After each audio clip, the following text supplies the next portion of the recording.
bola yiqilgandan keyin albatta o'sha kuniyoq birinchi o'rinda travmatolog mutaxassisga olib borilishi kerak. Travmatolog ko'rgandan keyin agar tavsiya qilsa, nevrolog ham ko'rib beradi. Lekin miya chayqalishi degan tashxisni nevropatologlar qo'ymaydi, uni yo neyroxirurglar yoki travmatologlar qo'yadi. Lekin buni qo'yish jarayoni 10 kungacha cho'ziladi.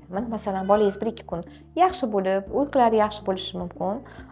Akno holati deb aytamiz bunaqa holatda 3-chi, 4-chi yoki 5-chi kuni bolada to'satdan qusish holatlari, holsizlik holatlari yoki talvasa holatlari kuzatilishi mumkin.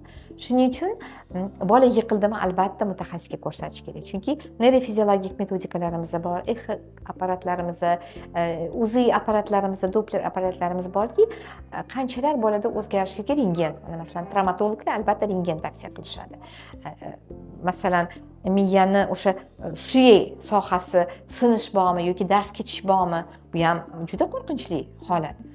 Agar o'z vaqtida shu narsa aniqlansa, nima deydi, profilaktik dori-darmonlar tavsiya qilinadi yoki bolani nazoratga olinadi. O'shanda bu xudo xolasa yaxshi o'tib ketadi.